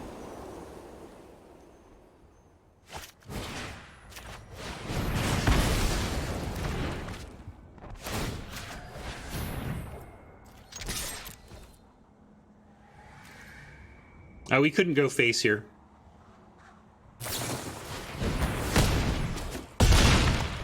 There you go. I'm glad we won that. It was just Stratic has the right word. Whew. Like, we were in a spot where they answer this and we just lose, right? We were all in on our 6/6. But we got there.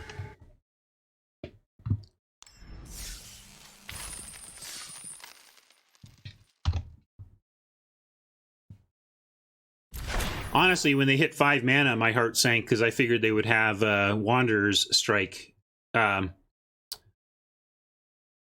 It worked out, and I think we played to our best chance at winning, right? I mean, I don't even know, realistically, if you had said, okay, Ryan, they're stuck on 4, and you're going to move all in on this 6/6, and what are your chances right now of this working? I'm not sure even where I would have put our chances. And then when they dropped that 5th land, I thought we were in big trouble, but we faded. We faded removal and got there.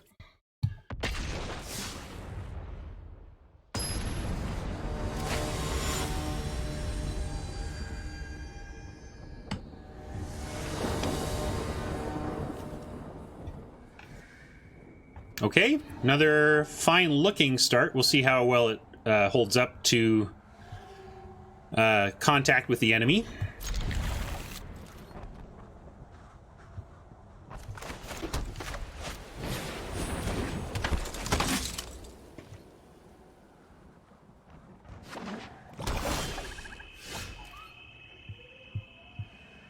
Hey, we got our Defiant Strike as well.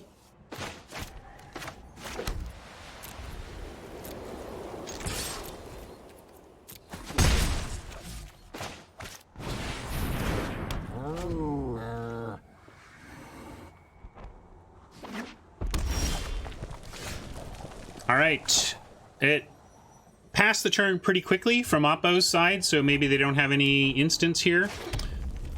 We are going to send in with both.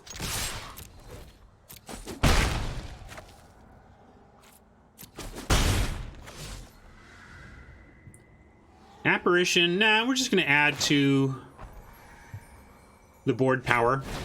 Apparition's not proliferating anything yet, so we'll wait on that.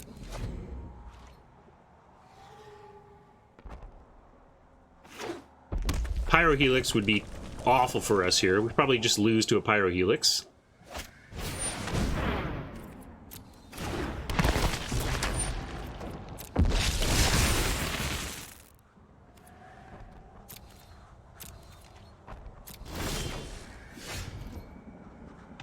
Probably want to find our way to Defiant Strike on this turn, no matter how it plays out. We'll see, though. Let's start with Link's attack.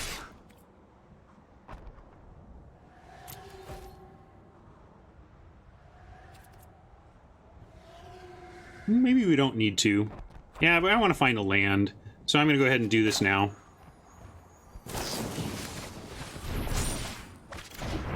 Rager is a better play than anything else I'm seeing here.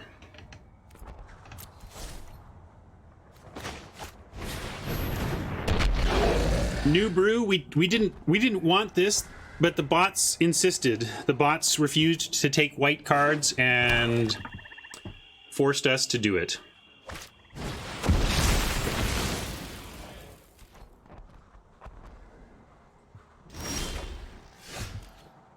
Okay, we got some extra land. We get to triumph the army. And an apparition after.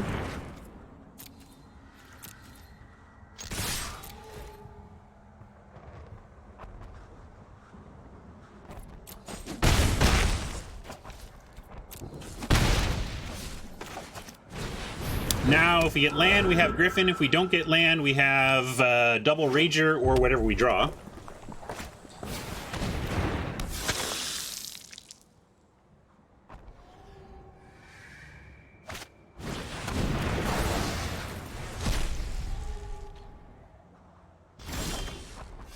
Oh, nice.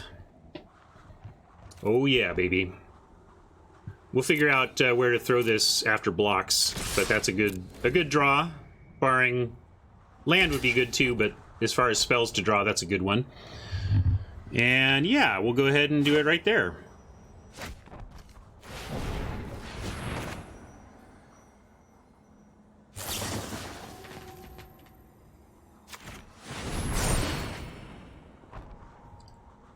We could let it die. That's a good point. Maybe I should have just let it die. They gave up. Yeah, it was the proliferate after that had me excited about that. All right, well. Easy peasy 6-win Boros aggro. Maybe not easy peasy. We've had to overcome my brain many times in this run so far.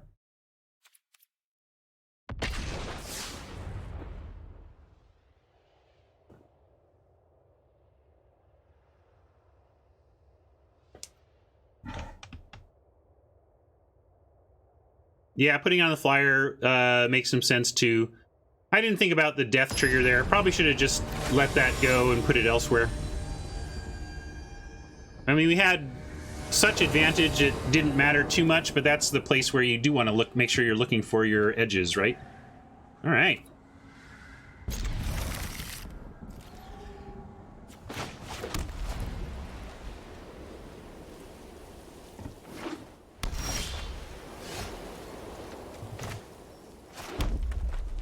I guess we'll Lynx and then we can Legionnaire. No. Yeah. Lynx now is fine. Not sure there's a huge difference. If we obviously if we had something to target 10th district, we'd go there. Oh, and we do. But we'll save that for a sweet turn 4, huh? Do this for right now. And once again, look, we've been in mirrors all day. I don't know what this means.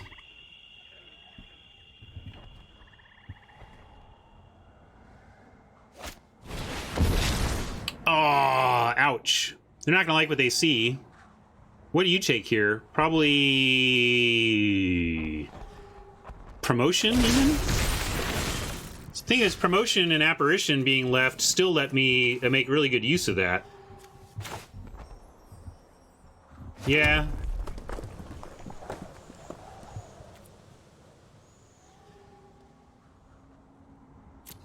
I suppose it does depend on their hand a lot.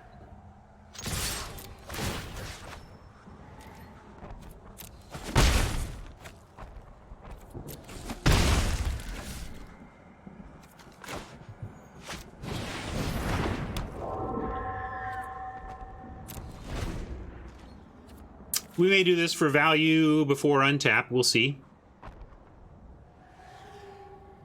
No, Fought Fools. Deck strength is not taken into account in limited. Deck strength is taken account in the casual play queue. And in fact, the casual play queue had a mirror match problem early on because of exactly what we're talking about. But they fixed that.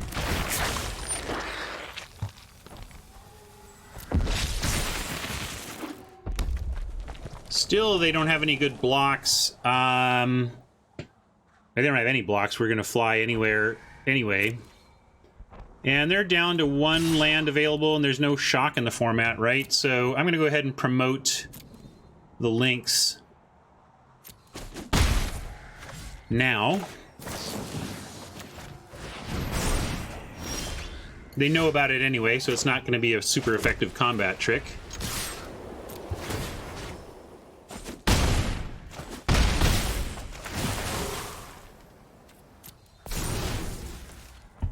Yeah, I didn't want to promote the apparition and block the token just for a trade there. I think we're making them stop our air assault here.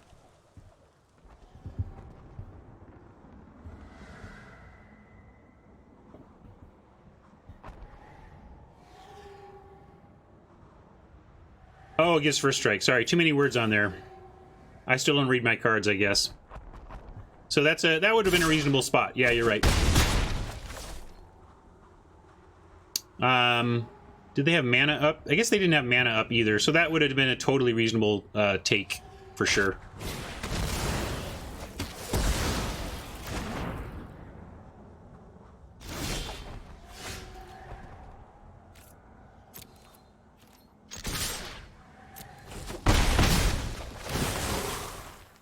I should have played Rising Populace first. They might have had Arrow. That was suboptimal. It didn't cost us, but it was definitely not correct to not just drop this before attacking.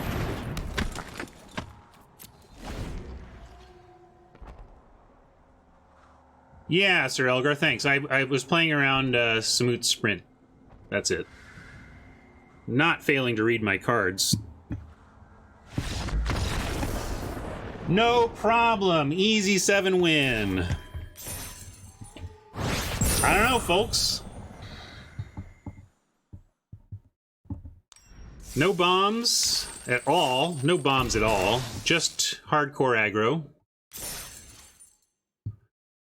And I've talked about how theoretically aggro should be a way to approach a bomb-heavy format. That if you are lacking in bombs, you can turn to aggro. This deck and this result actually reminds me of my... this might surprise you, but I've only played in one Grand Prix. I played in a Grand Prix in Portland in 2011? 2010? Maybe it was late 2000. Anyway, sometime... yeah, it was probably late 2010 or because I was on limited resources and was ahead of working at Wizards. And for those of you who didn't play M11, it was a very bomb-heavy sealed format. It had the Titan cycle in it, so Titans were a big deal. Lots of card draw. It was a very blue-intensive format. It was the format that had 4C, which was the kind of functional original printing of Tamiyo's whatever, the 4-mana card draw spell that we have in this set. And so I go into this Grand Prix, and I'm looking for inevitability and big rare bombs and just don't see it. In fact, the only deck I see in my pool is a red-black aggro deck, but it's really weird because it looks like a draft deck. It had like 3 Child of Night and 2 of some other important 2-drop, and it had it was Lightning Bolt in that set. It had like a couple of Lightning Bolts or whatever. It was just this crazy low to the ground black-red beatdown deck in sealed in this very princely and slow bomb-heavy format. And I just said, well, this is all I got. I just got to try and make this work. And I cruised. I struggled in some games, but I made day 2 pretty easily, and only my match losses were just in classic, your aggro deck stumbles or whatever. But it was very effective against that field, and it had the feel that this run did to me, in terms of this isn't supposed to be what this format is about, but maybe this is the right thing for this situation, and worked out there. Yeah, East. I did read that. Unfortunately, I think the author of that article is a pretty cancerous personality in the Magic community. So I don't even want to talk about that dude anymore.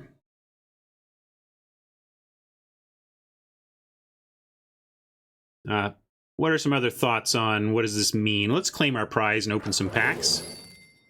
Sweet! $9.50 for the free-to-play. I will aid you.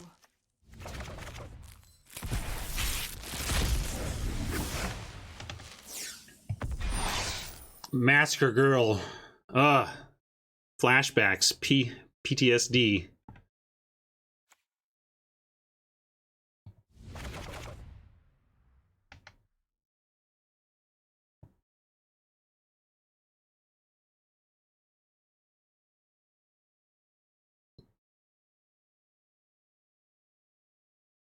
Don't even link it. Don't even give that guy a click. I'm telling you.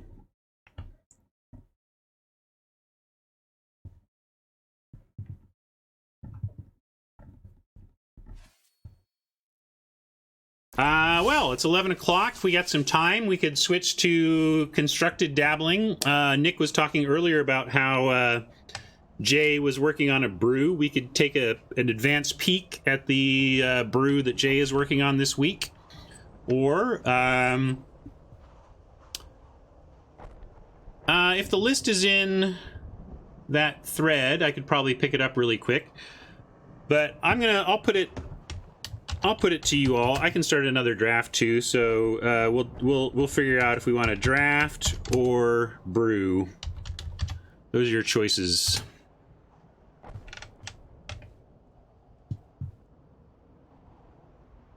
The brew, tell people about the deck. Oh, it looks like draft is crushing. What do you know? My limited resources audience is all about the draft. All right. Raptor wants to see a brew. Couple of people in support of the brew. But we can start a draft again. Do we do it from the free-to-play? Let's go to the... If we draft again, let's go to the paid account, though.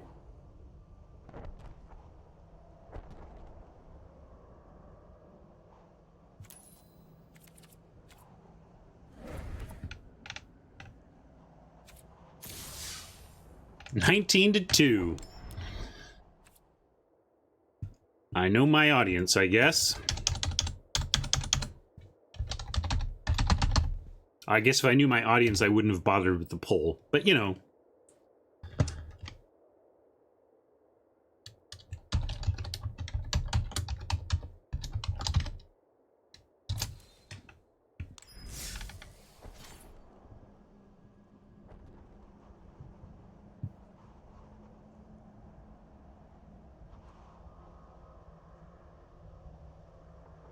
That's cool, East. I'm not, yeah, no worries. But there's some extra context for you. Not the best pillar of our community.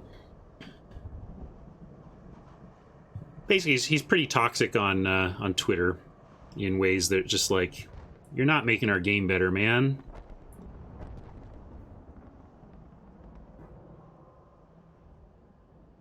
Okay. Oh, this is I forgot to claim our prize from when we won with Weird Ral. So that's the last thing we did here. Crack some packs. Actually, oh yeah, well we'll crack these. Maybe while I do this, we are heading into another drafts right after this, so I want to thank my sponsor again, Card Kingdom. They are sweet.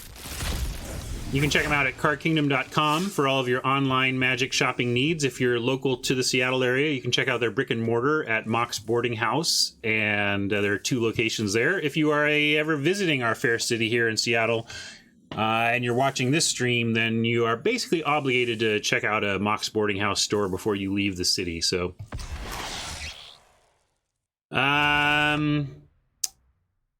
I'd say they're similar in terms of toxicity, but the Unsleeved Media guy has a bigger megaphone.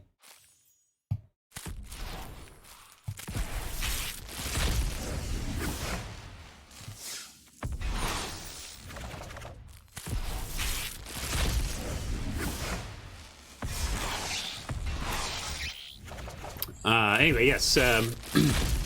Thank you, Card Kingdom, for your awesome sponsorship. I have yet to open Oketra in any of my drafts. Mythics are funny. Like, I've never seen Oketra. I think I've seen Bontu 5 times now. Like, I've had Bontu so many times. It's weird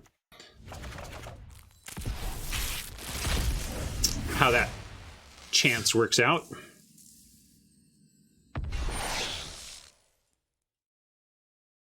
No, we have some other stuff, Peas. Maybe we'll find it in this draft.